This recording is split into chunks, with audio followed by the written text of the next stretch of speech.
आज का ये एपिसोड शुरू करने से पहले एक छोटी सी बात। क्या आप भी अपना पॉडकास्ट बनाने की सोच रहे हैं?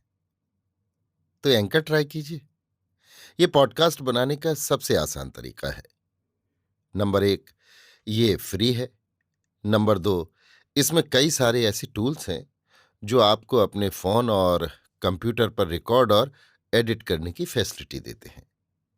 नंबर तीन, आप अपने पॉडकास्ट को डिस्ट्रीब्यूट भी कर सकते हैं, जिससे इसे स्पॉटिफाई और दूसरे प्लेटफॉर्म पर सुना जा सके। तो डाउनलोड कीजिए फ्री एंकर ऐप या विजिट कीजिए anchor.fm पर अपना पॉडकास्ट स्टार्ट करने के लिए। ये तो थी एक छोटी सी जानकारी, और अब शुरू करते हैं एपिसोड का सिलसिला। तो आज के एपिसोड में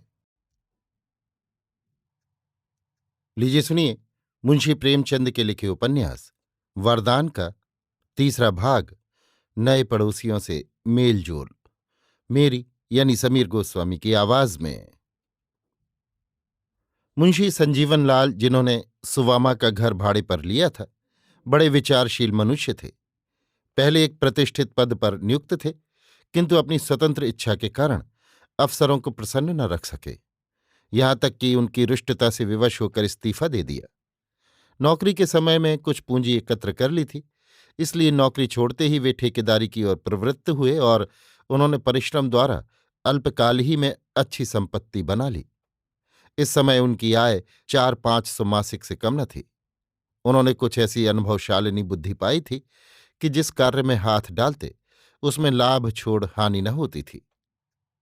मुंशी संजीवन लाल का कुटुंब बड़ा न था। संतानें तो ईश्वर ने कई दी, पर इस समय माता पिता के नयनों की पुतली केवल एक पुत्री ही थी। उसका नाम वृजरानी था। वही दंपत्ति का जीवनाश्रय थी। प्रतापचंद्र और वृजरानी में पहले ही दिन से मैत्री आरंभ हो गई। आध घंटे में दोनों चिड़ियों की भांति चहकने लगे। विरजन ने अपनी गुड़िया, खिलौने और बाजे दिखाए। प्रतापचंद्र ने अपनी किताबें, लेखनी और चित्र दिखाए। विरजन की माता सुशीला ने प्रतापचंद्र को गोद में ले लिया और प्यार किया। उस दिन से वो नित्य संध्या को आता और दोनों साथ साथ खेलते। ऐसा प्रतीत होता था कि दोनों भाई बहन हैं। सुशीला दोनों बालकों को गोद में बैठाती और प्यार करती। घंटों टकटकी लगाए दोनों बच्चों को देखा करती।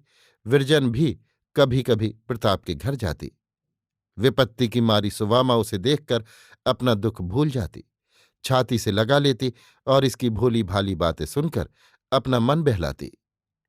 एक दिन मुंशी संजीवन लाल बाहर से आए तो क्या देखते हैं कि प्रताप और विरजन दोनों दफ्तर में कुर्सियों पर बैठे हैं। प्रताप कोई पुस्तक पढ़ रहा है और विरजन ध्यान लगाए सुन रही है। दोनों ने ज्यों ही मुंशी जी को देखा, उठ खड़े हुए। विरजन तो दौड़कर पिता की गोद में जा बैठी और प्रताप सिर नीचा करके एक ओर खड़ा हो गया। कैसा गुणवान बालक था। आयु अभी 8 वर्ष से अधिक न थी, परंतु लक्षण से भावी प्रतिभा झलक रही थी। दिव्य मुखमंडल, पतले पतले लाल लाल अधर, तीव्र चितवन, काले काले भ्रमर के समान बाल, उस पर स्वच्छ कपड़े। मुंशी जी ने कहा, यहां आओ प्रताप। प्रताप धीरे धीरे कुछ हिचकिचाता सकुचाता समीप आया। मुंशी जी ने पितृवत प्रेम से उसे गोद में बैठा लिया और पूछा, तुम अभी कौन सी किताब पढ़ रहे थे? प्रताप बोलने ही को था कि विरजन बोल उठी, बाबा, अच्छी अच्छी कहानियां थीं। क्यों बाबा, क्या पहले चिड़ियां भी हमारी भांति बोला करती थी? मुंशी जी मुस्कुराकर बोले, हाँ, वे खूब बोलती थीं।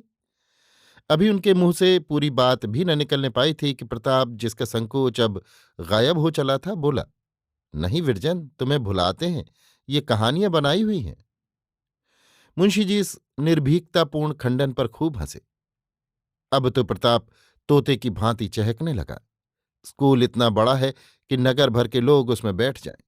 दीवारें इतनी ऊंची हैं जैसे ताड़। बलदेव प्रसाद ने जो गेंद में हिट लगाई तो वो आकाश में चला गया। बड़े मास्टर साहब की मेज पर हरी हरी बनात बिछी हुई है। उस पर फूलों से भरे गिलास रखे हैं।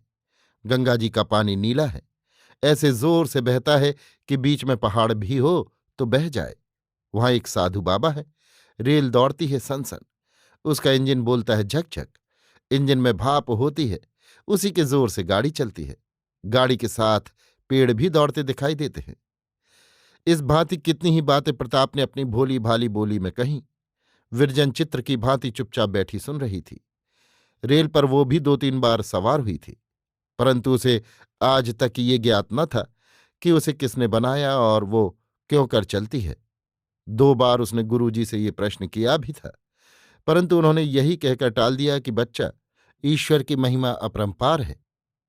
विरजन ने भी समझ रखा कि ईश्वर की महिमा कोई बड़ा भारी और बलवान घोड़ा है जो इतनी गाड़ियों को सनसन खींच लिए जाता है।